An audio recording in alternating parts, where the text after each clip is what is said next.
Minnesota's party leader Ken Martin as its new chairman. Martin easily clinched the chairmanship on the first ballot. Here's some of what he said the party needs to do going forward. Now look, it's time for our party to do three things. First is to unite. We have to rebuild our coalition. We have to ignore the noise. We have to focus with intensity on the goal ahead, which is winning elections to improve people's lives. Right. Second, we need to go on offense. Trump's first weeks have shown us that what happens when amateur hour meets demolition derby, right? And at the same time, he's invited all these billionaires into the Oval Office to mine, extract, and profit off of our government. This is our time. Right now, it's the people's government. It's not another resource for ultra elites to exploit. Lastly, and the third is we're going to take tonight to enjoy the moment, and we're going to build new alliances, but then we're going to get to work. Joining us now, former Congressman and White House Chief of Staff under President Obama, Rahm Emanuel. He most recently served as the U.S. Ambassador to Japan under President Biden. He has a new piece in the Washington Post entitled, "Democrats Have Become the Party of Permissiveness." That is ballot box poison. Ambassador, thank you so much for being with us. We're going to talk about all of that in a second, but I want to start by talking about something that we're focusing on right now, and that is the purge that's going on right now inside the FBI and the possibility of Kash Patel, who has promised purges, certainly not in his hearings, but before that, with the media and with other people of the so-called deep state. What you worked in two administrations. You've had to deal with some extraordinarily difficult situations regarding national security before.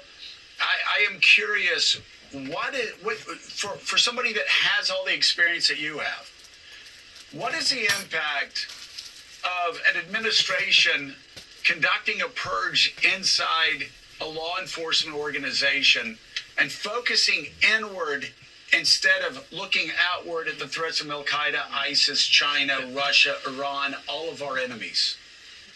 Yeah. Look, I mean, this is not a pop quiz, Joe, question, because we actually have a test case of this. Prime Minister Bibi Netanyahu will be in the Oval Office tomorrow, and he tried exactly this strategy of going after the Justice Department in Israel, going after the Shin Bet, the FBI equivalent, and it ended up with October 7th, the worst killing of Jews since the Holocaust in World War II. And we know how this plays out. Now, the FBI you can have a campaign of internal vengeance or external vigilance. And like in Israel, the Prime Minister was warned that our enemies, or the enemies of Israel, were going to actually take advantage of Israel being off guard and off its game. And that's exactly what happened. And so here, in this situation, as you just saw, China, major telecom cyber attack in the United States. Iran's doing the same thing on cyber attacks. North Korea, Russia, all of that effort. Our adversaries are not laying their guard down, waiting for the United States to get together. And literally, one example, when you talked about the record, when I was White House Chief of Staff, a young man in the intelligence agency picked up a word in a communication that did not make sense. And we all encouraged to track it down. It turned out to be a guy in Colorado who afterwards we found bought 12 backpacks and a lot of chemicals and was driving to New York to blow up the subways. And we caught him in New York. And that's a good thing. That's a good thing. But tell us about all the bad things. Tell us about all the mishaps. Tell us about 9/11.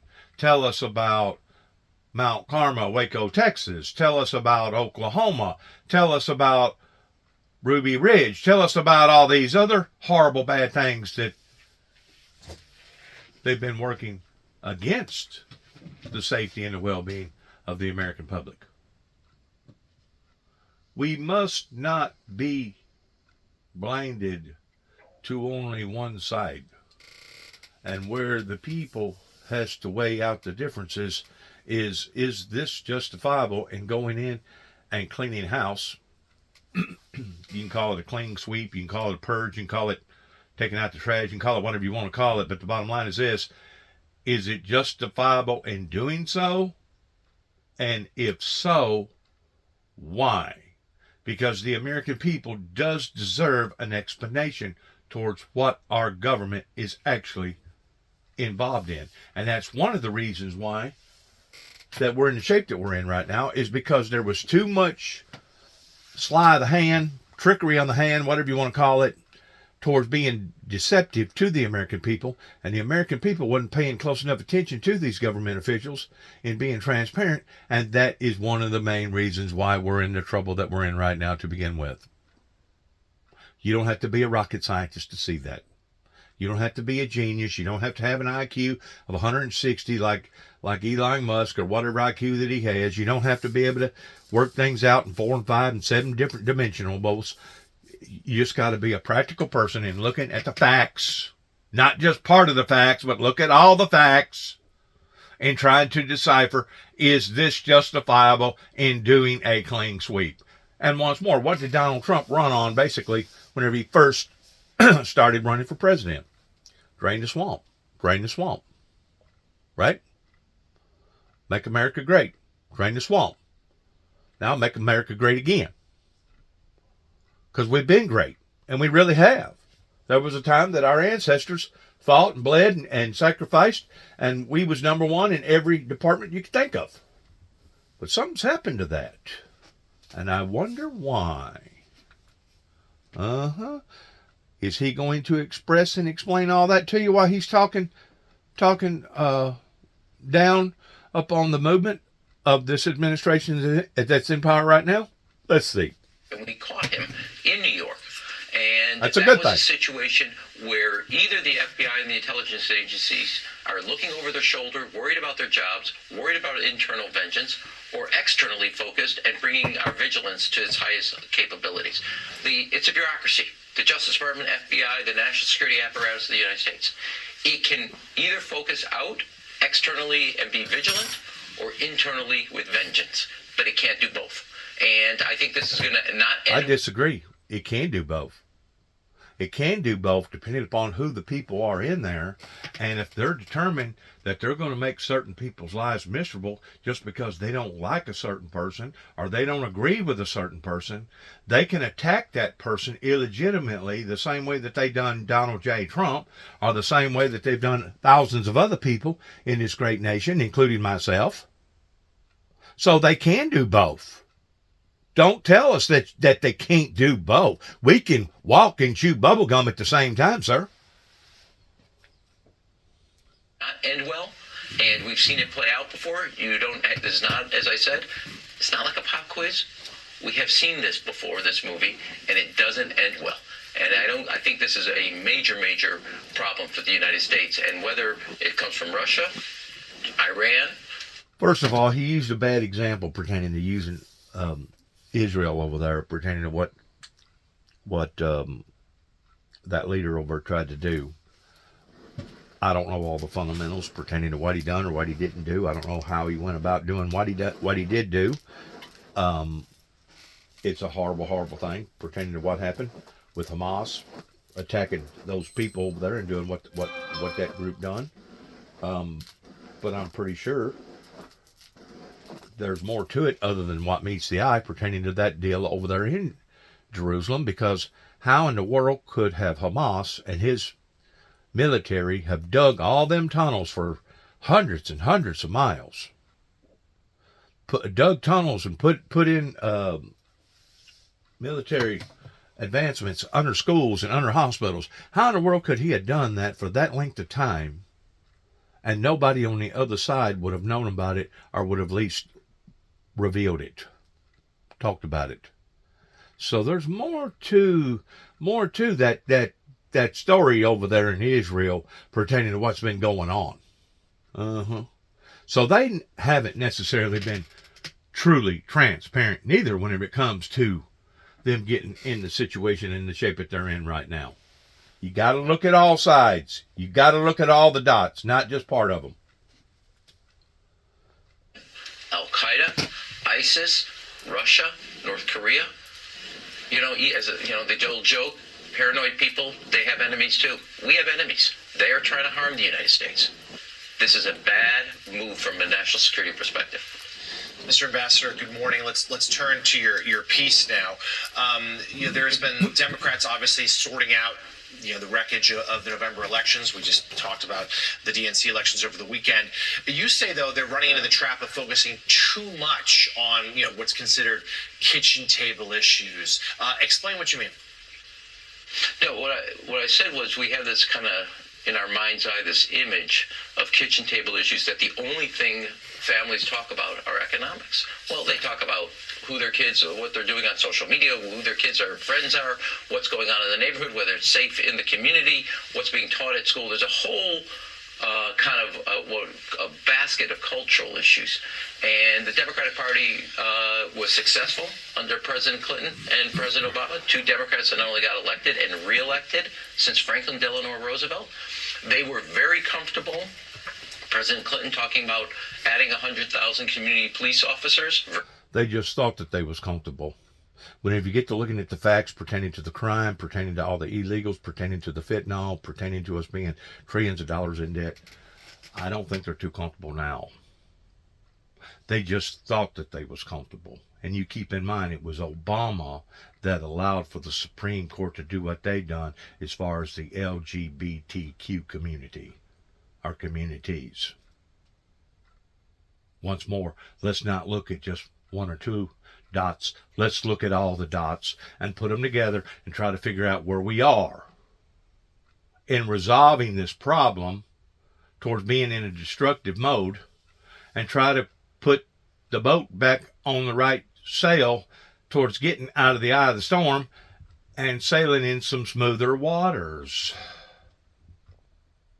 That I think Trump is actually trying to do. The kicker to what Donald Trump's trying to do, could it actually backfire? Versus defunding the police or calling police officers paid? He's using Israel as a backstop towards saying it will backfire. The way that I'm interpreting what he's getting at here. And it might. And again, it might not. That's the risk that the American people has to take in allowing for Donald Trump and his cabinet members to continue to do what they're doing towards basically rattling the cages. Rattling the cages, finding out accountability issues towards where this is going and how come this is this way and how come that's that way. Explain yourself to the American public. I understand what he's saying on the side that he's saying it on. But now we, as the spectators of all this, has a right to look at both sides. Kind of like looking at both teams at the same time. Whether or not they be one team versus another team. You got two different teams. Well, we have a right at being spectators towards watching both teams. And in the meantime, while you're watching both teams, where do you want to focus your attention on? And who do you think is going to be the winning team? What do you think is going to be the winning strategy? Who do you think is going to do more harm versus do more good for the American people? Those are all the things that the American people has to resonate in their own minds and in their own hearts towards making their own determinations that, as far as I'm concerned, a lot of those cages need to be rattled. Like I said, you can do both at the same time, depending upon what stance that you take. And really and truly, the FBI, any of our law enforcement, judicial justice departments should be neutral whenever it comes to not being Republican or Democrat. They've got a job, which is protecting the American people, regardless whether it's foreign or domestic. They got a job, and they should do their jobs, not based upon whatever party's in power, but based upon the protection of the American people, just like the military. The military is not supposed to be biased. Now, granted, if Donald J. Trump asks somebody to do something illegal, just because you're the president of the United States doesn't mean that you have to do that. If he orders you to do something illegal, Are you willing to suffer the consequences by not obeying your orders?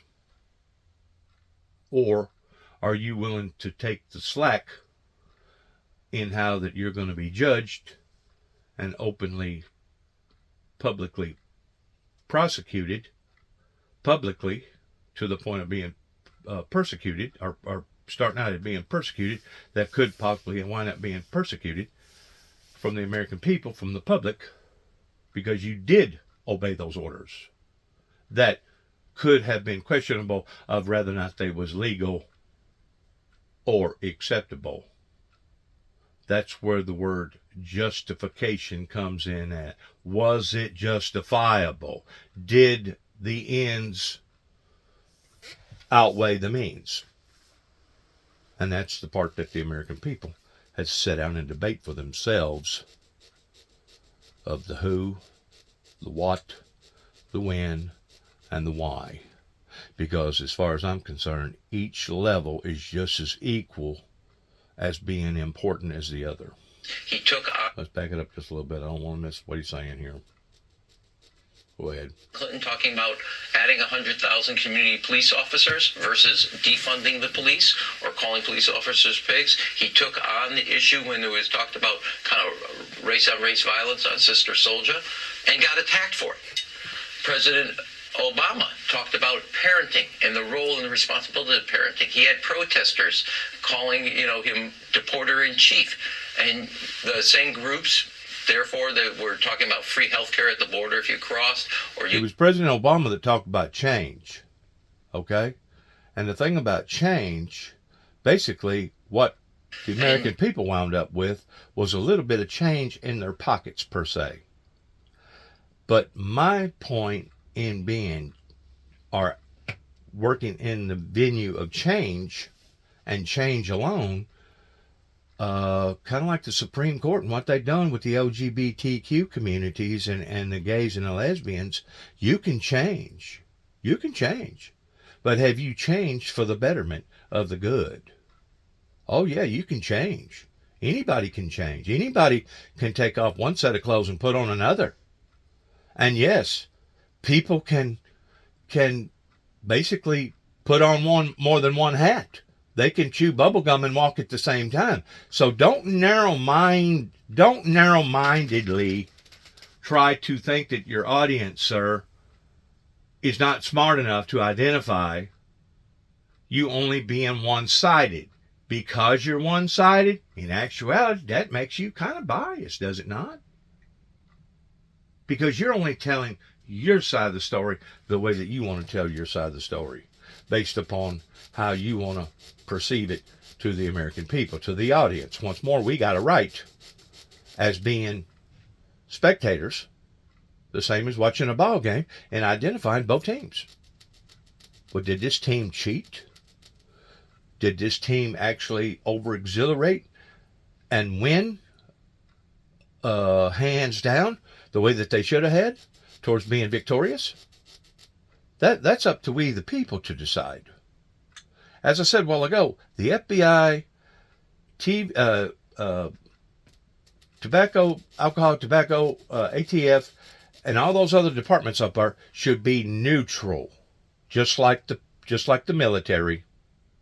They should be neutral, and the main concept of them being in office is to protect the American people, either foreign or domestic. Yes, I'm sure that you could probably pull out of the hat a dozen or 2 dozen or maybe even 100 different things that the FBI has done, probably 1,000 or better, things that they have done towards bettering the American people's lives, towards getting the people out of harm or getting the people out of harm's way, regardless whether it be a drug dealer, regardless whether it be somebody coming over here that has horrible intentions, or it be an actual Unabomber or some actual terrorist, homegrown terrorist. I'm sure that they have done a tremendous amount of good in a lot of those areas. But let's not forget that they've done a tremendous amount of bad at the same time. Now, sifting through all this is probably going to be a project in and of itself, pertaining to how that the American people have been bamboozled And we have been bamboozled because they kept telling us, oh, we're going to compromise a little bit on your privacy. Oh, we're going to compromise a little bit on your privacy pertaining to all this digital stuff coming into our laps.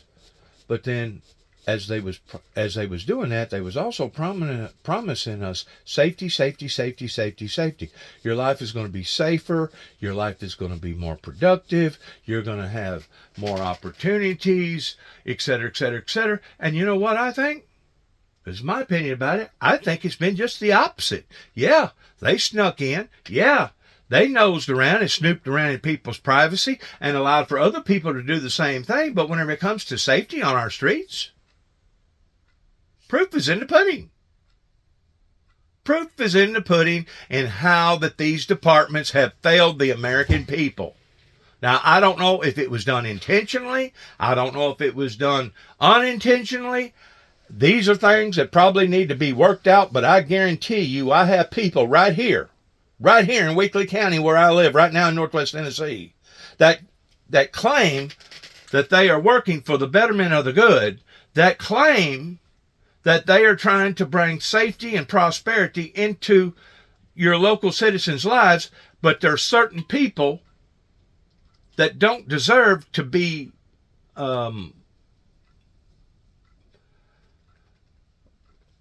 eyeballed, I'm going to use that word, looked at, that they have spent a great deal of time on, wasting time and energy on, that they could have been using their time and energy towards looking at other people, because those was the people that they basically let sift through the cracks, and those was the people that actually did create the harm, regardless whether it was a drug lord, regardless whether it was a local, regardless whether it was somebody from another country.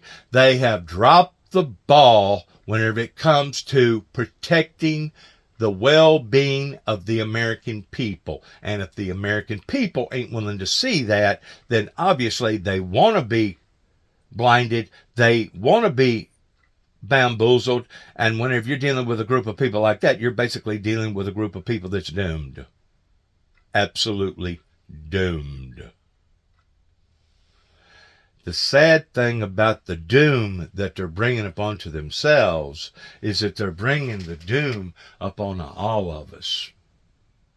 Not just themselves. In actuality, because they got the bigger guns and they click together towards their little buddy parties, they're probably still going to be taken care of. They're still drawing their $80,000 to $100,000 checks a year. Their children are still going to college. They're still huffing and puffing and going and blowing and doing just ordinarily just fine, unless they get caught doing something really, really bad towards having their hand in the cookie jar, which occasionally we do see that, but ordinarily it's a smear tactic.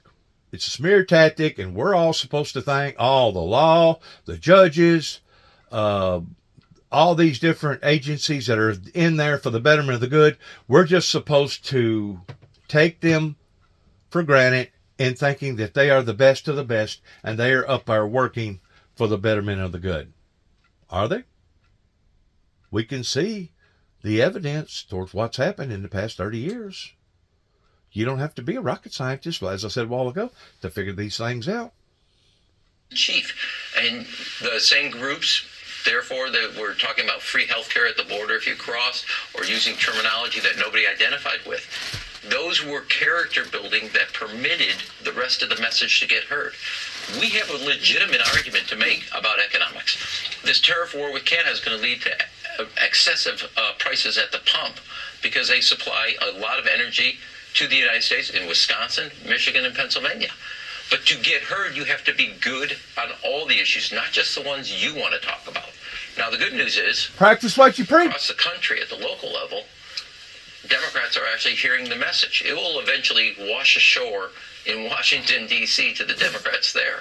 But this whole culture of permissiveness is a political and electoral loser, and you can see it play out in elections locally, from mayor to local DA, district attorneys races. And I think we have we have test cases with President Obama, President Clinton, and you cannot look, which is what the party looked like, like the substitute teacher that can't control the classroom, where we're actually benefiting the kids that are shooting the spitballs.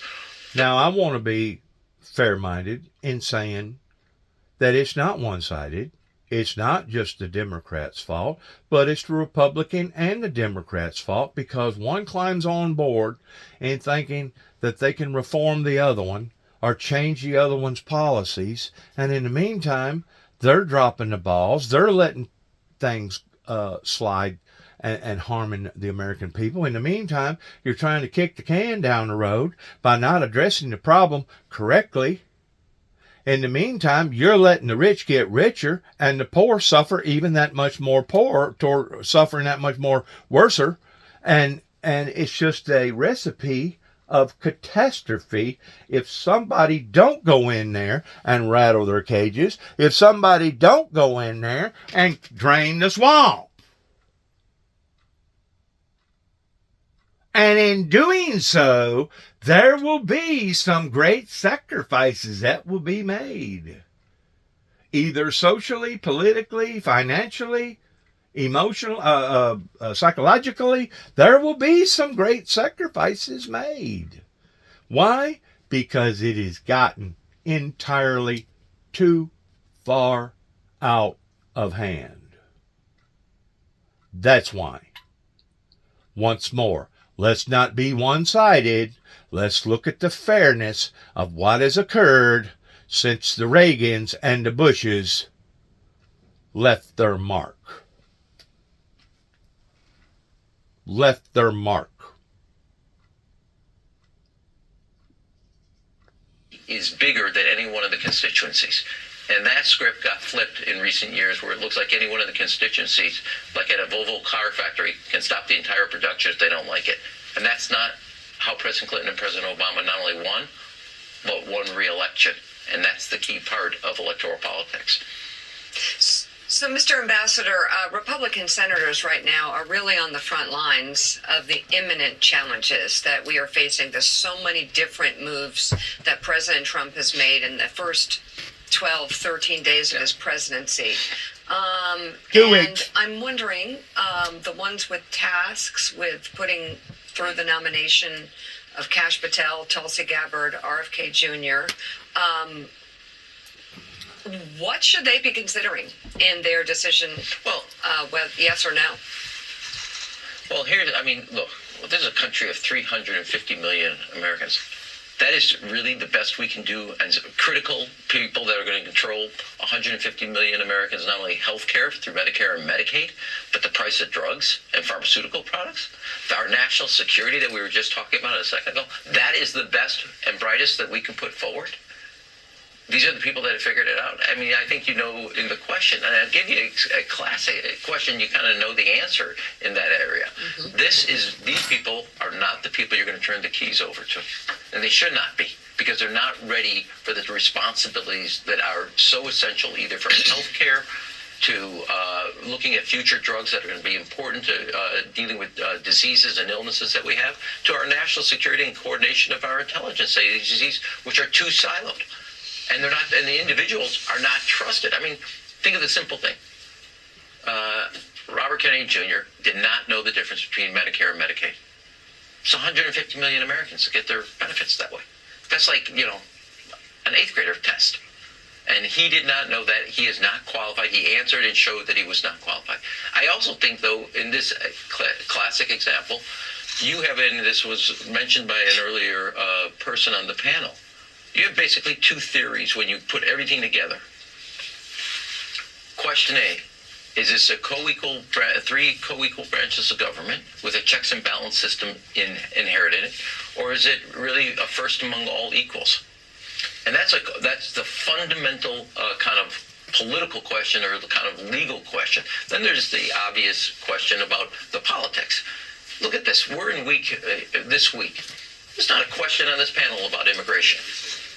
This is always a shiny bauble to distract you. Now, look, you can either, put in my view on this one is you can either solve problems or just try to score points. But you can't do both of those in this effort. There's a way, like on dealing with waste, fraud, and abuse. Inspector Generals in 2023 identified $93.2 billion in savings.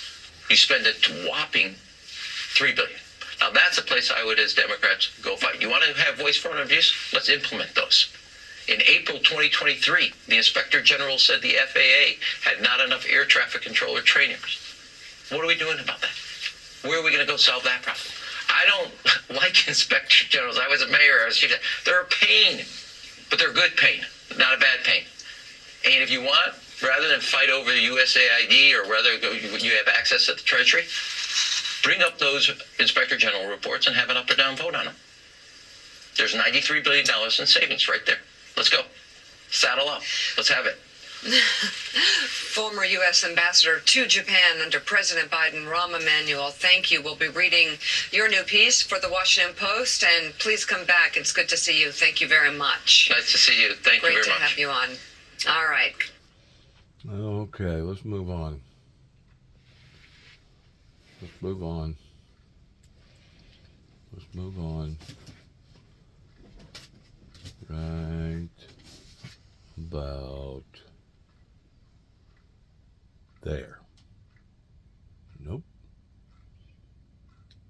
Want to throw in another 30-minute piece in there, huh? A reference to an absolutely stunning swap 30-second piece. over the weekend. The LA Lakers have traded. All right, we're talking about basketball. See, in actuality, that's really what makes news so confusing. They want to bounce around to so many different stories. They don't keep it all in-house. They'll be talking about something really, really serious one minute, and then the next minute they're talking about movie stars or something. There you go there. See? See what I'm saying? Movie stars. Entertainers. That, if the truth be known, that's another reason why that we have gone as far to the left field, is because there's too much silliness in this country based around profiteering.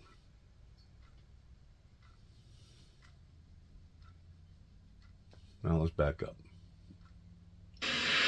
Back up right there. Hour of Morning Joe continues right now. No, I'm not concerned. We may have short-term some little pain, and people understand that. But long-term, the United States has been ripped off by virtually every country in the world. So we're going to change that. We're going to change it fast. We're going to make America great again. We have to focus on our country. Now, though, with the tariffs, President Trump is making good on his threat to impose tariffs on 3 of the United States' biggest trading partners, Mexico, Canada, and China. The president signed 3 executive orders on Saturday, while also threatening to increase tariffs on any country that retaliates. That has sent U.S. stock futures plummeting. We're talking about 25% tariffs. The president's measures set to take effect tomorrow include a 25% tariff on Mexican and Canadian imports and a 10% tariff on Chinese imports. Trump says the tariffs are due to the 3 countries' roles in the flow of fentanyl and undocumented immigrants to the U.S. In a social media post over the weekend, President Trump acknowledged Americans might feel, quote, some pain. Reaction has been scathing, with the Financial Times editorial board labeling the move absurd, while the Wall Street Journal editorial board calls it the dumbest trade war in history. Let's bring right out the anchor of CNBC's Worldwide Exchange, Frank Holland. Frank, comparing the tariffs first term to second term are dramatically different. And as Axios, Jim and Mike Allen's newsletter reports this morning, this year we're going primarily against our allies and some of our closest trading allies, Canada and Mexico. Yeah, good morning to both of you. Not only some of our closest, the two biggest trade partners for the U.S. I want to get to the market reaction first. We're seeing the major indices down more than 1% in the pre-market right now. We had a number of money managers on the show and other people who, represent business. I think the one where we continue to hear was uncertainty. A big reason for stocks trading lower right now is the uncertainty. What happens next? Will it be retaliation? We know that Canada and Mexico are planning some retaliation. We also know the president plans to speak to the leaders of those countries later today. A big question is, will there be retaliatory tariffs coming from China? And what does this all mean long term? A lot of analysts believe that these tariffs will be short-lived. Others just aren't clear about what the path is going forward. The other big question, bond yields this morning. We haven't seen a reaction from bond yields, but generally tariffs are seen to be inflationary. A lot of people are expecting so-called bond vigilantes to take action and move bond yields higher. We're also hearing from the newly confirmed Treasury Secretary later today about government funding. The question is, how much will the government borrow? So a lot of uncertainty out there right now. We're seeing a sell-off when it comes to automakers and companies with large international exposure, specifically companies that are tied to trade when it comes to Mexico and Canada. Think Chipotle. They get a lot of avocados from Mexico. Think Constellation Brands, the maker of the very popular Modelo beer. Obviously, that beer comes from Mexico. So broadly, uncertainty is the reason we're seeing a lot of this sell-off, a lot of questions to be answered, a lot of people waiting for the president to explain what the long-term gain will be, since he said there could be some short-term pain. Right. Imbalances, a great deal of them.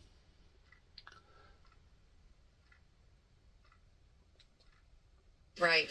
And Canadian Prime Minister Justin Trudeau has announced that there will be retaliation, something Trump warned against. Coming up on Morning Joe, in just a few minutes, we're going to have Canada's former Foreign and Finance Minister, Chrystia Freeland, will join us on the show to talk about the tariffs. Yeah, CNBC's Frank Holland, thank you very much. Coming up, our next guest is a top contender to replace Canadian Prime Minister Justin Trudeau, former Finance Chief Chrystia Freeland. This goes back to what I originally stepped out in social media and warned the people, especially after January the 6th, that there was going to be supply chain imbalances happening all over the world. This is just part of the verification of that prophecy coming true. And the fact that there would be piracy. People wanting to steal from people. It's put the whole world in behind an 8-ball, in behind a black ball. And the quicker that not just the American people, but the world can wake up to this in identifying who's done this, which has been the Luciferian Lucifer, Satan, over in Saudi Arabia, the quicker that maybe we can get something done. And I tend to wonder, going back 30 plus years ago, pertaining to the message that I was preaching at that time, which basically has not changed, is that so many ministers must have been brainwashed, or that they were so prideful to the degree that they was dead set that they wasn't going to listen to anybody else's analogies. They wasn't going to listen to anybody else's interpretations. And they was going to be steadfast, come hell or high water, even at the point of driving not only themselves off into the off the cliff, but everybody else. Or which one is just as bad as the other?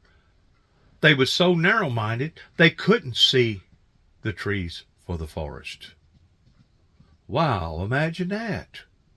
Well, that's called being deceived. And a great deal of these ministers, for some reason, choose and pick whichever one you want, chose not to want to support the founder of the Windmill Ministries missions. Now, was that because I had more of a broadening understanding of interpreting the Bible correctly versus them not? Or was that based upon because I was touching off on end-time biblical Bible prophecies that most everybody dreads because of the seriousness of it? Oh, we ain't going to have no part of that. No. Back down, shut her down. We want to continue to keep telling our people the things that we're telling our people, and we may be telling them a lie, but they're satisfied in their lies. And no matter if they're rolling around in their own miserable indignations, we're going to continue to keep preaching to the people only certain aspects of the Bible and not the whole Bible. Well, that's what's got us in the shape that we're in. It's undeniable about that. Now, whether or not it be because of their abilities or because of their pride pertaining to their ego, I don't know. I just know this. You can see the consequences and the repercussions in the past 30 plus years towards putting us where we are today. And if people don't want to accept that, that's fine too. But it just goes to show you how either hard-headed or how blinded or possibly even unintelligent that you really are. Because one could be just as challenging in being the problem as the other. Working for the government. The paper also reports that the Musk allies who have been granted access to the payment system were made Treasury employees, passed government background checks, and obtained the necessary security clearances. However, the Musk representatives have yet to gain operational capabilities, and no government payments have been blocked. However, this is unprecedented. Meanwhile, the security leaders for the U.S. Agency for International Development are on administrative leave after trying to prevent Musk's team from accessing U.S. aid systems. Now, I heard this morning on CNN, I've done listen to a little bit of news on CNN, that order has been changed in a case-by-case scenario, that they was going to reevaluate each independent person on a more stringent level of whether or not they should cut them loose or not. So whenever it comes to everybody walking away like this, towards it being a blanket type sweep out, I think, if I'm not mistaken, they have changed that or retweaked that a little bit this morning. Sources tell NBC News that Musk's team tried to access personnel files and security systems, including classified systems beyond the security level of at least some of the Doge employees. Musk targeted the agency in his pursuit of trimming federal spending. Yesterday, he posted on social media that it was time for the agency to die, and accused the independent agency, without offering evidence, of being a criminal organization. Wow. USAID. Wow. That's some strong words, man. USAID. Let's back up and listen to that again.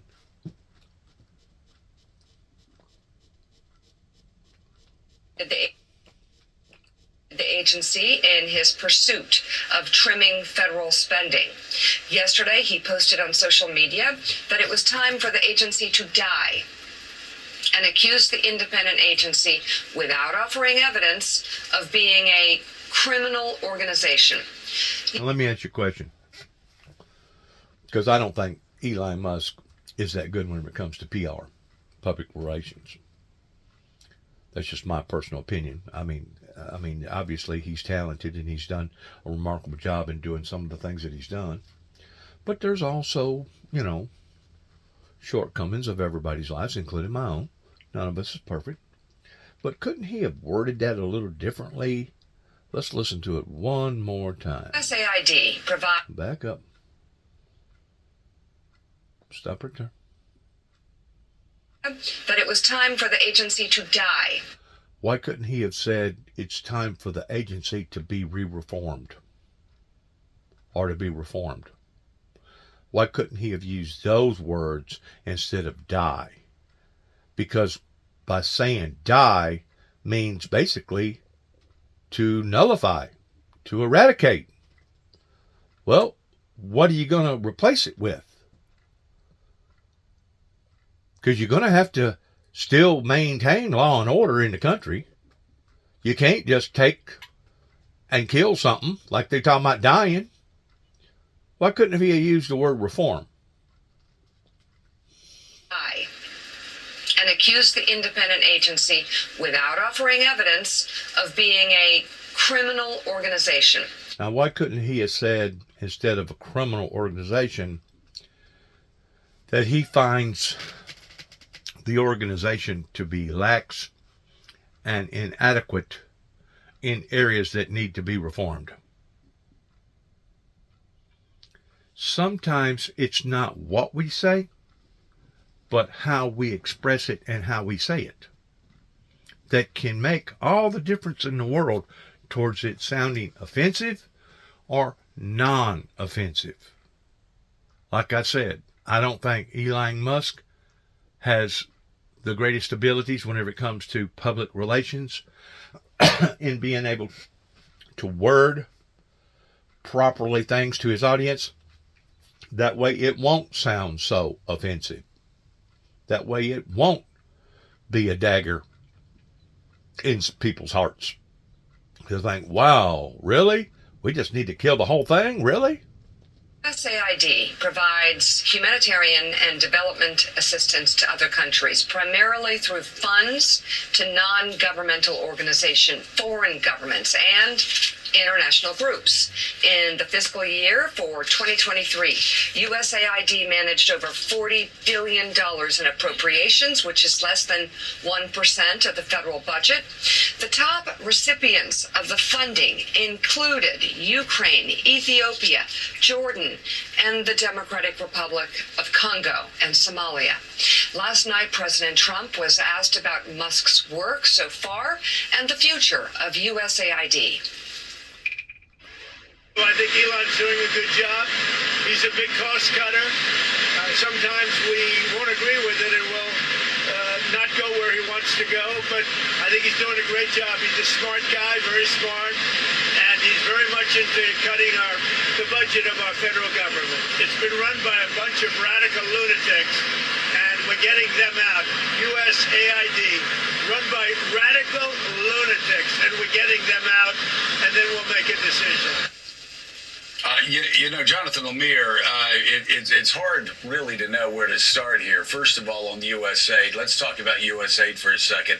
Here's an organization that has fought hunger and starvation across the globe, that's fought diseases across the globe.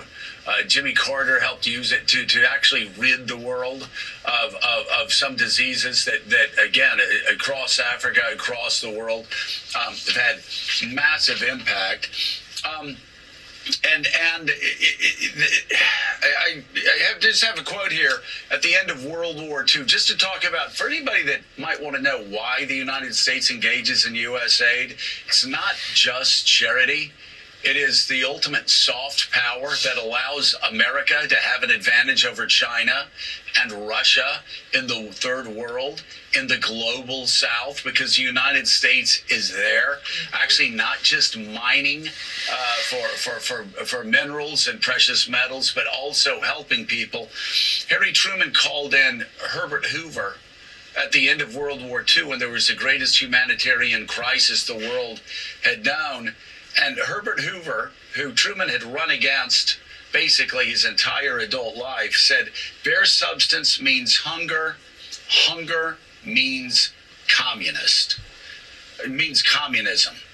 And they started a program to make sure that there was not starvation across Europe and the rest of the world. And so those that are cheering, all these things that we're talking about this morning, let's make no mistake about it. We're going to be talking about the gutting of the FBI.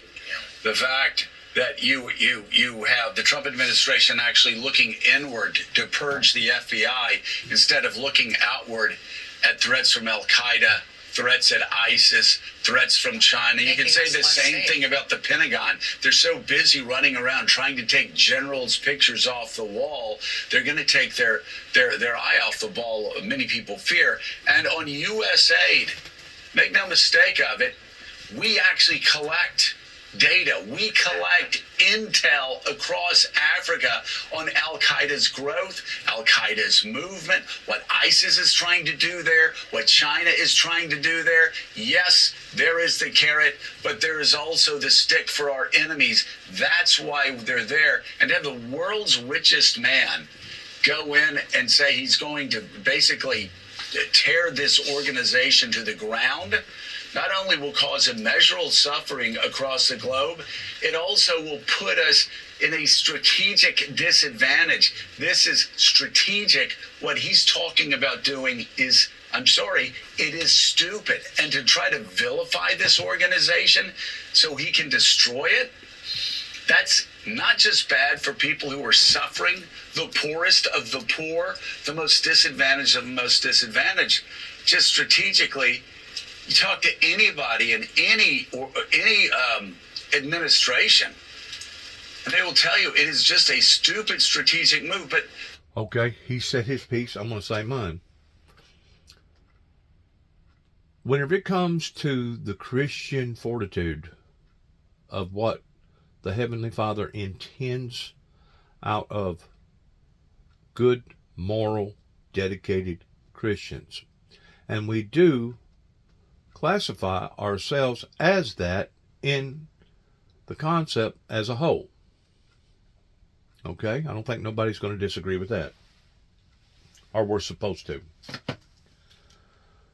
Whenever it comes to babysitting or taking care of somebody independently like that across the board, whenever we see them in a harsh shape that they're in, because of the Good Samaritan approach, we are supposed to help them. But now, after we have taught them to help themselves, and after we have directed them in doing the proper and right things, we're not supposed to continue to throw good money to bad. And I'm going to use Afghanistan for an example that we dedicated over 20 years of our services towards in trying to reform a group of people. And we see ultimately what that got, not only us, but them as well. Until these people are willing to learn their lessons on their own without Big Brother babysitting them all the time, they're probably never going to learn their lessons. I'm pretty sure that one day there will probably be another disturbance, another uprising over in Afghanistan.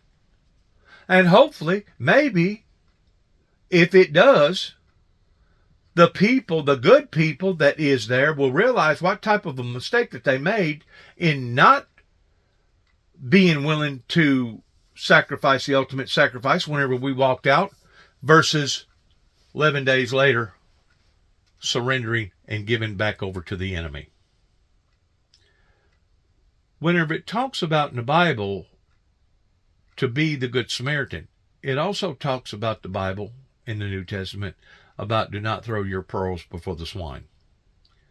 There comes a time whenever the Christian must realize, hey, this person is only using me as a floor mat. They're only using me as a whipping post. They're only taking advantage of me. And at that point in time, what does the Bible say? It says to retract from your services, for it would have been better for Sodom and Gomorrah than for that group of people or that person that wouldn't listen to you or wouldn't abide by what you was telling them, that it would have been better for Sodom and Gomorrah than for that group of people or that person than what the harshness was in Sodom and Gomorrah's lives. So there does come a time whenever the born-again Christians that claim to be Christians are supposed to say, you know what, enough is enough. We come to your aid. We didn't adopt you. We're not obligated to you for life. We tried to teach you and give you the right, proper instructions. And it will be up to them in whether or not they fulfill that towards standing on their own feet or not.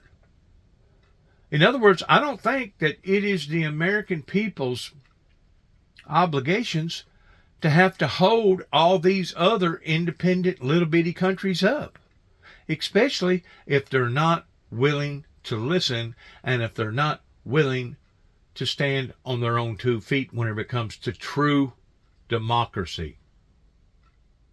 Because I promise you, if our ancestors wasn't willing to stand on their feet, and even pay the ultimate sacrifice for, we would probably still be being ruled over here in America by some king over in England, some dictator over there. So what our ancestors done helped to free that burden up off of us, and we stood on our own 2 feet and went on from there. We didn't need the king's services any longer. We was then considered an independent, self-sustaining United States of America government. Now, if these smaller countries intend to be looked upon as being a notable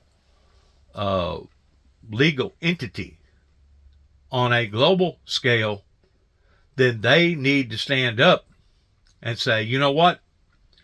We can grow our own corn. We can grow our own beans. We've got doctors over here. We can analyze different diseases. We can fix repaired bones. We can take care of our elderly. We can stand on our own 2 feet. There comes a time that the American people needs to realize we did not adopt all these smaller countries to be our children. There's no doubt we as a Christian society are obligated in being the Good Samaritan. But if you really take close about the Good Samaritan in the Bible, the Good Samaritan, he didn't stop his life just to take care of the guy that'd been beat up on, who got badly bruised and robbed. He didn't stop his whole life. He only stopped a certain portion of his life to help the guy. Took the guy to an end, according to the Bible, and told the end, after he tended to his wounds a little bit and helped him out a great deal, told the teller, or whoever it was operating the business there, take care of him, let him get back on his feet. I'll come back, and if I owe you any more money towards what you in your services, let me know and I'll pay you. And that man went on about his life. He only dedicated a certain portion of his life towards being the Good Samaritan. That most people aren't even willing to do that. Well, we dedicated over 20 years to a group of people over in Afghanistan. And we see what they have gotten us. So I agree to a certain proportion. There comes a time that you have to let go. Got to let go. It's kind of like an eagle. The way I understand an eagle, whenever she's raising her chicklings, with her little mouths open, want mom to come and feed them all the time. There comes a time where she says, okay, you've reached that pivotal moment to where you're either going to become a grown-up and learn how to fly on your own, or you're going to perish, because I can no longer sacrifice my life to continue to feed you the rest of your life. What does that bird do? That bird picks up those birds, those little babies. Believe it or not, it sounds so harsh, don't it? It sounds so cruel. That this eagle is going to pick up her youngin' and throw it out of the nest. And at that point in time, that little bird, in what that she has taught that little bird throughout its infancy and throughout its little baby life, makes their own choice. Do I fly or do I die? It's a sink or swim scenario. Do I fly or do I die?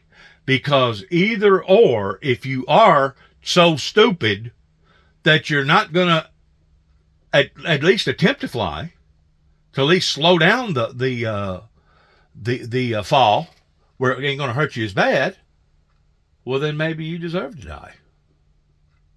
If you don't have no more wits about you than that, after me feeding you and taking care of you, bathing you, and showing you how to fly and how to do this and spread your wings and how to chirp and how to do this, life is tough. No one said that life was easy. Life is tough, and sometimes there comes a time that you have to learn to stand on your own feet. And if you're not willing to do that as a democracy, well, then maybe you don't need to be declared as being a democracy. And I would say that to the citizens of China. I would say that to the citizens of South Africa. I'd say that to the citizens of Russia. I'd say that to the citizens of anybody whenever it comes to being ruled by dictators and oligarchs.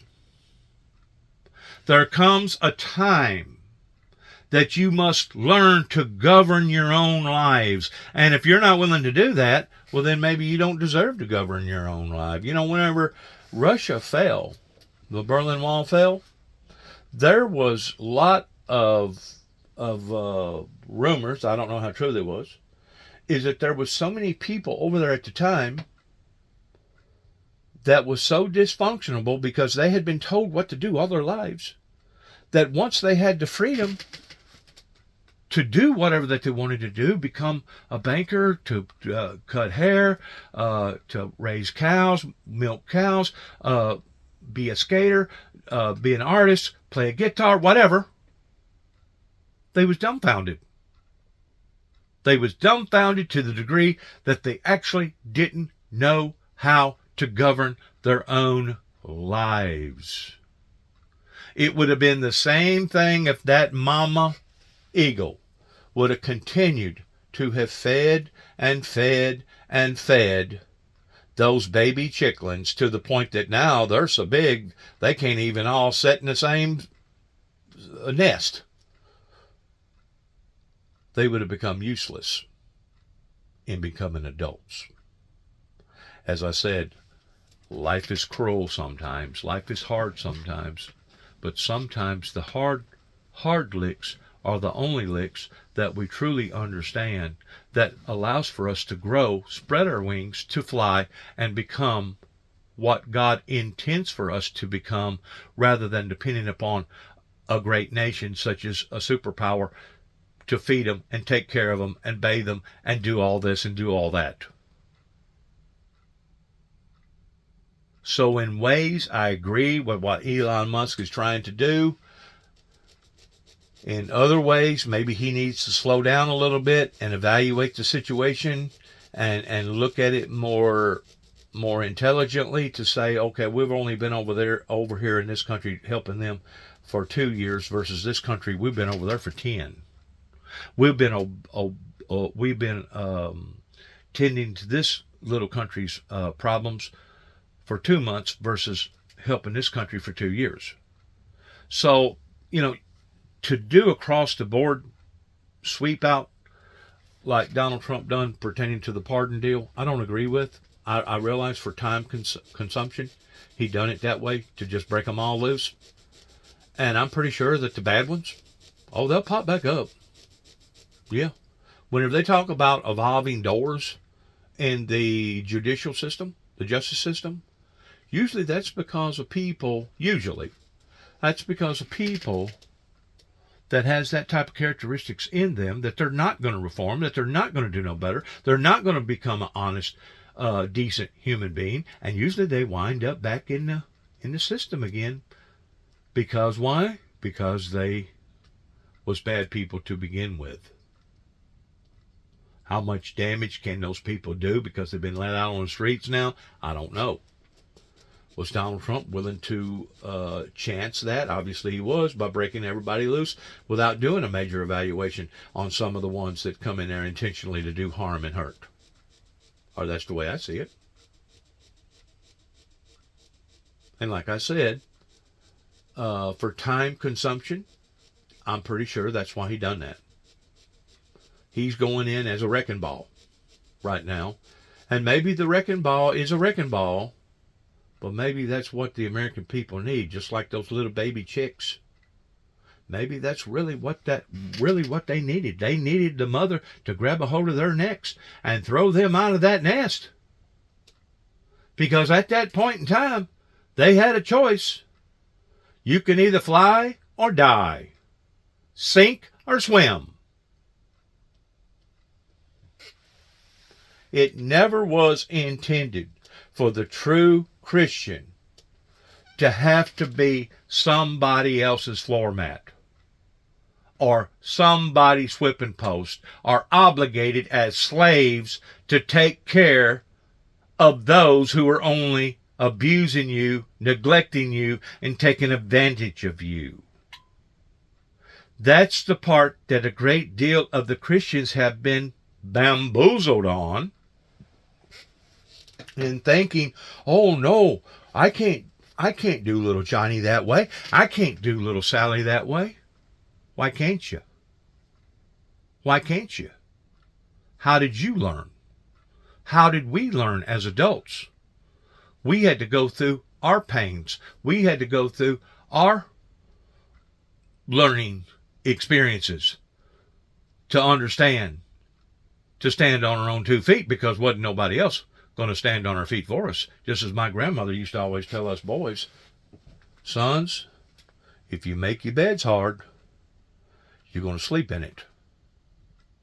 Well, that's been part of the problem pertaining to the Christian society over here in America, is that we wanted to make everybody's bed soft. And in the meantime, while we was making everybody's bed soft, we was actually making our own beds hard. And until the American people, especially the Christian American people, can see that, identify that, and understand that, I really don't think the church is going to conform in the way that Christ intended for the church to conform over here. I really don't. There comes a time that Christ will put us into these positions that, yes, we're supposed to be Christ-like, but we're also supposed to be stern about it. Now, does that mean that we're supposed to be cruel and indifferent? No. Does that mean that we're not supposed to have compassion? No. Does that mean that we're not supposed to even be concerned? No. As true born-again Christians, we're all supposed to be concerned, like-minded, fair-minded, but be broad-minded about it to the degree that you can see both sides and not just be basically a bunch of idiots or fools. Because they did not listen to the Windmill Ministries missions for the past 30 plus years. Every time I would have a event happen in my life, I was being tested, I was being grounded, I was being tried, per se. And if I didn't go through all the hula hoops and the cartwheels, I could have very well been destroyed. And that's what various people was hoping that I would have done. They was hoping that I would have basically, my brother and I would have shot ourselves in the foot. And we knew at that point in time that the only thing that we could do was rely upon the sources of God and grin and bear it. Because we was not going to have the good decency coming from the law enforcement in this area protecting us and taking care of us. So we was basically thrown out to the wolves. If you get to looking at the concept of why, what motivated them in doing that, they was hoping that there was going to be blood on the floor, and at that point in time it wouldn't have mattered whether or not it would have been my brother and I, our blood on the floor, or the people that was deserving to have the blood on the floor, because the law wasn't doing their jobs as far as dereliction. The law was doing their jobs towards being called upon. Every time the sheriff's office was called to 430 Beech Grove Road or 291 Thompson Road, Sharon, Tennessee, zip code 38255, with two properties joining together, they come out here. Mike Wilson did not hesitate, not one time, to send his deputies out here because there was a disturbance once more again in this area. But what happened afterwards? They acted as if the left hand didn't know what the right hand was doing, and Tommy Moore would throw it off into the saddle of the sheriff's department while the sheriff's department was throwing it back to the saddle of the judge, and they was playing games. They was basically burning a candle at both ends, and they was trying to wear us down, and they was actually hoping that their technique would have accomplished what they was trying to accomplish, which was let's finish the founder of the Windmill Ministries off, even at the expense of taking out the whole family. And they was doing this on a supernatural, spiritual level. And until you have fought battles the way that my brother and I was fighting battles, you're not going to be able to identify towards the realization of this. But I promise you, that's exactly what went on. Now, if you get to Judge Parham or Mike Pence or any of the probation officers or any of these other people around here pertaining to law enforcement that was engaged in all this for 3 consecutive solid years, they're going to lie. They're going to deny it. They're gonna swear and be damned that I'm out of my mind. You can go to house within a 2-mile radius from where I live, right here. Those that was actually engaged in being opposed to me coming back to Northwest Tennessee in the year 2014 and sat down and questioned them. Did you really have feelings that way against Brother Jackson? Oh, no. Dennis ain't never done nothing to me. Oh, no, I ain't got no reason to dislike him. They will lie through their teeth every time. And they'll try to shuffle it off towards making it look like it was somebody else's fault or that we was the true perpetrators. My brother and I knew exactly what was going on. We knew why it was going on, and the only thing that we could do at that point in time was grin and bear it. And it led to my brother's death in the year 2017. And of course, it wasn't shortly after that. Here come COVID. Bingo. Wasn't shortly after that. Here come January the 6th. Bingo. Being ravaged again and again and again. And if we wasn't being ravaged that way, we was being ravaged in other ways towards the counties and the states going broke and breaking the country. If we wasn't being ravaged that way, we was being ravaged by tornadoes. One of them come within probably a half a mile where I'm living right now that wound up going up through the center of Dresden and basically tore them a brand new you-know-what kind of hole. As well as other places and locations in not just Tennessee, but all over America. If people are not identifying the signs in understanding why these horrible occurrences continue to keep happening to us, then maybe we deserve it. Just like the little bird that got thrown out of its nest that didn't have enough sense to start flopping its wings. That if it wasn't going to do nothing else, at least start gliding to try to soften the fall. Well, if you ain't got no more sense than that, maybe you deserve to die. Maybe you're just a dumb one. Maybe you don't deserve to live, is how the mama bird looked at it. And at that point in time, did she really lose anything? She had already lost something. Just like God's son saying that the Lucifer was a defect from the beginning. That he was a murderer, that he was a liar, that he was a bamboozler from the beginning. It was a defect that wasn't identified until later throughout its creation that had been given all this authority. That according to the Bible was one of the most glamorous, glorious angels to look at. But it had gotten a big head. In other words, it got too big for its britches. And you know who throwed him out? The Almighty. You know who's still to this day trying to manipulate his way back in there? Evil. And God's not going to have no part of it. He's going to decipher or purge the bad ones from the good ones, just like the Bible talks about, that he will separate the sheep from the goats.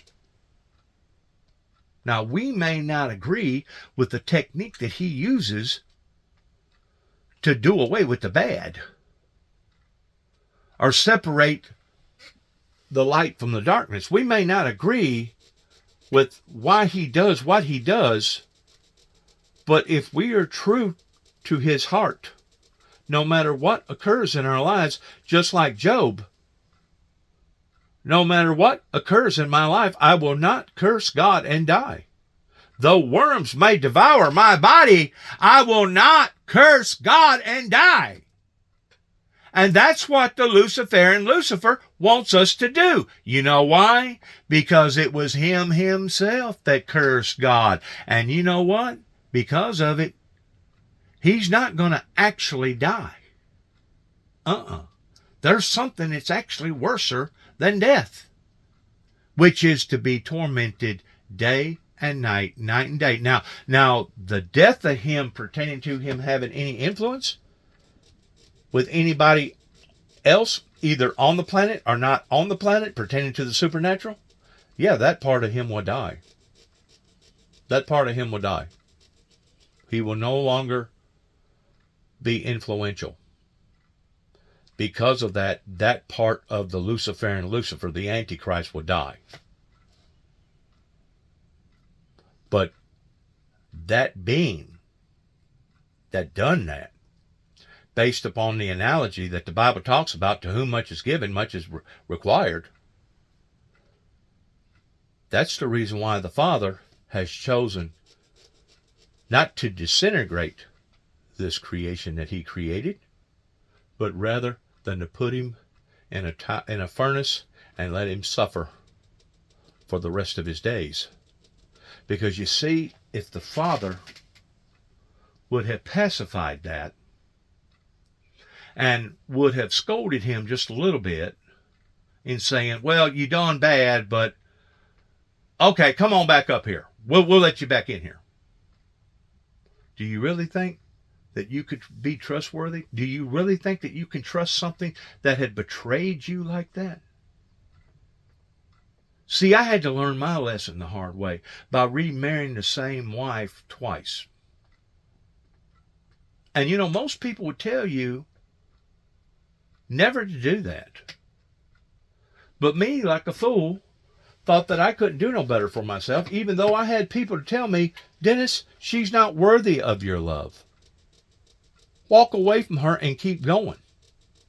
Matter of fact, just the other night, whenever I was talking to Miss Clydine, David's wife, David Mayo in Milan, Tennessee, she said, Dennis, you just need to go ahead and get you another wife.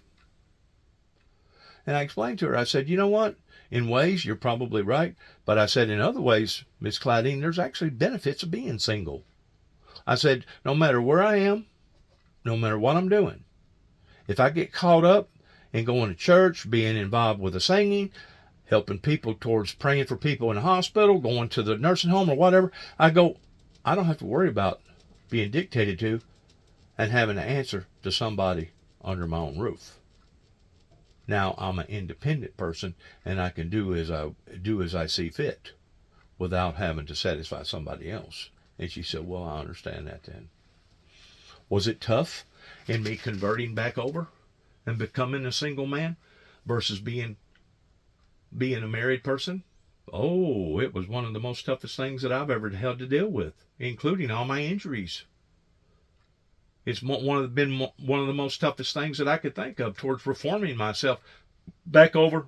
And I still haven't been fully converted, but I'm working on it every day to the point that I hope that I'll be just as strong as I was before I ever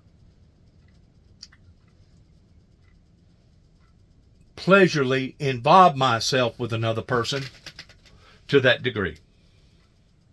I'm hoping that one day I will be mentally, psychologically, emotionally, and physically just as strong as what I was whenever I walked into that hospital room at the age of 14. And my dad explained to me, son, this is what we must do in the benefit of your brother towards his suffering.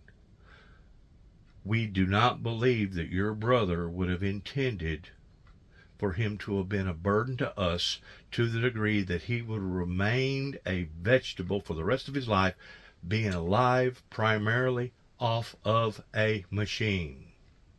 Because at that point in time, every molecule in his brain had died. We had done 3, and there towards the last, we done another brainwave scan, EG, whatever it's called, test, and every time it showed up 0. So at that point in time, I had to man up. I had to do like that little bird that was falling out of that nest. It's come time for you to make a decision. And we just hope and pray that you'll make the right one. And since then, was that tough? Oh yeah, it was tough.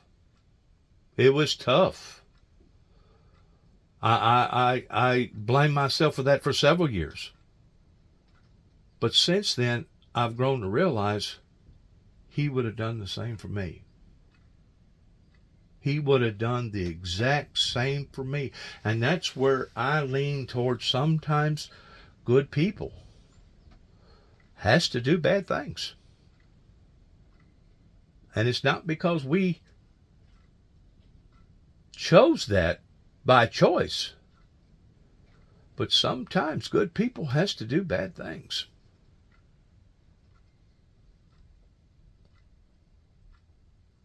If that little bird didn't choose to start flying, his next choice would have been to suffer harsh injury or death. So at that point in time, he had to grow. He had to make a choice. And most of them, 95% of them, chooses to start flying or at least gliding to start learning how to fly. Because once the mother decides it's over with, party's over, we're fixing to ditch this scene. She don't keep them in the nest. She don't keep them there so that they can suffer endlessly until they finally get so weak that they can no longer fend for themselves.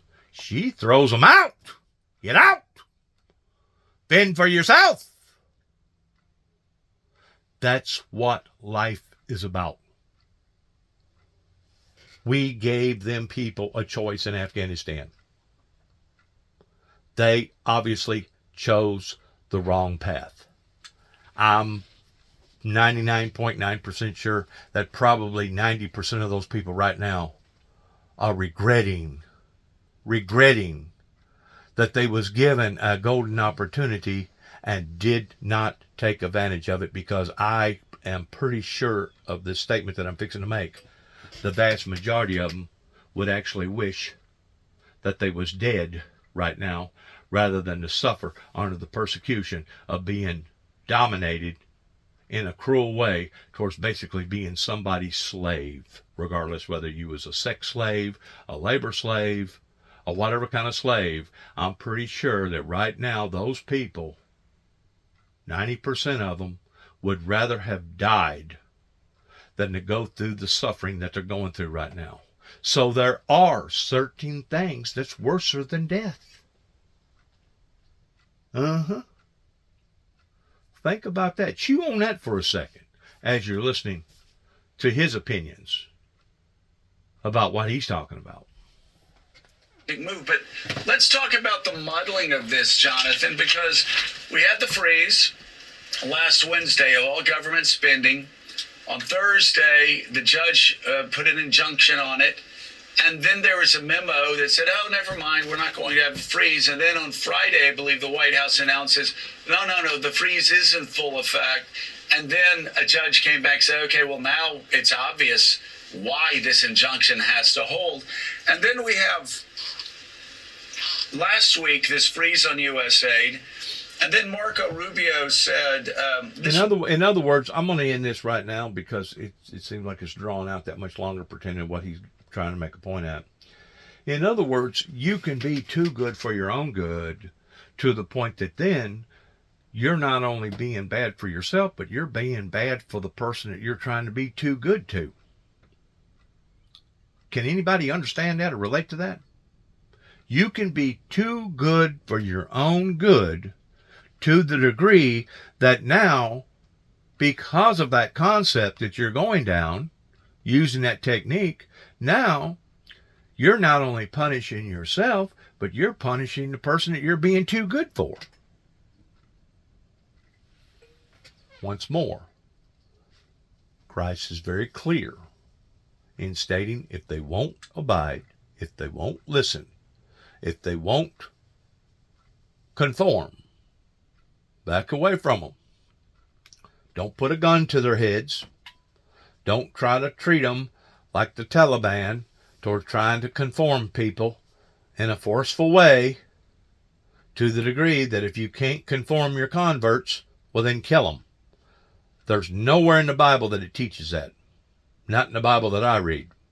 The Quran, if you want to believe that it's a godly thing, well, that's up to you. I don't think it's a godly thing. Myself, I think it's a deceptive thing to give the appearances of being godly, but it's not. Just like there's other religions out there. I'm talking about major, big religions that says one thing, but their action says something completely different.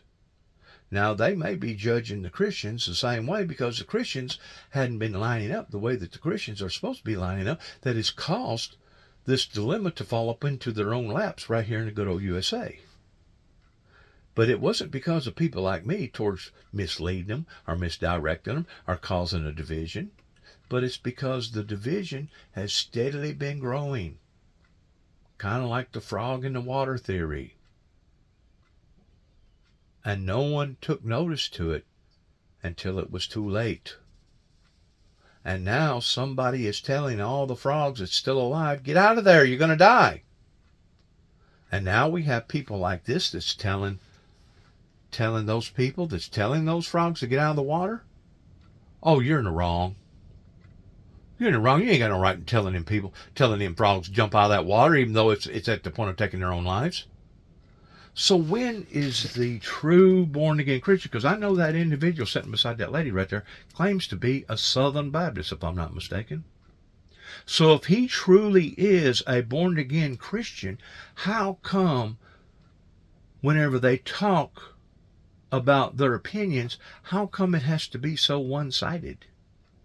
How come they can't look at this broad-mindedly in understanding the concept of the big picture rather than just little pieces of it? Is it possibly because people like him, he's blinded himself? Once more, let's go back to the Bible. If the blind lead the blind, where are they going to go off into? They're both going to go off into the ditch. That's what Christ said. If the blind lead the blind, they both shall go off into the ditch. Where are we at right now as a nation? We're in the ditch. Where are we at right now as a nation? We're in a sinking boat. What kind of mode are we in right now as a nation? We're in a distressful mode. You can paint it up. You can camouflage it. You can make believe that it's not real, all you want. But these are the facts. It's not an analogy. It's not somebody's opinion. These are the facts. Once more, the people in Afghanistan was given the facts. It was time for them to fly. But instead of them flying, they had rather died. Died towards giving in to their enemy. And I'm sure right now, 90% of them actually wish that they was dead versus than being under an authoritarian rule like that. I know I would. I know I would. If I was having to be dictated to over in this country like that, I would rather die than to give up my free will that God the Father has given me. And that's exactly what various situations and various people was wanting me to do, was give up my free will. They wanted me to basically be a deserter in this quest that the Heavenly Father had put me on. And I had rather die a physical death than to give up this quest. Or I rather fulfill this quest. Now, because of so much time delay has occurred, it has made it rough on everybody because of these delay tactics that has put now everybody in jeopardy. And I hope that the people that listen to this and get a hold of this, that they'll be able to somehow or another relate to what I'm talking about, regardless whether it be the boat sinking or mama having to make a decision that it's time for the little ones to either fly or die. Good luck to all of us. God bless America. God bless our troops. And may heaven, for heaven's sakes, please help us all in the times that we're dealing in right now towards where we are as a nation and where we're going to go to in the future. Shalom.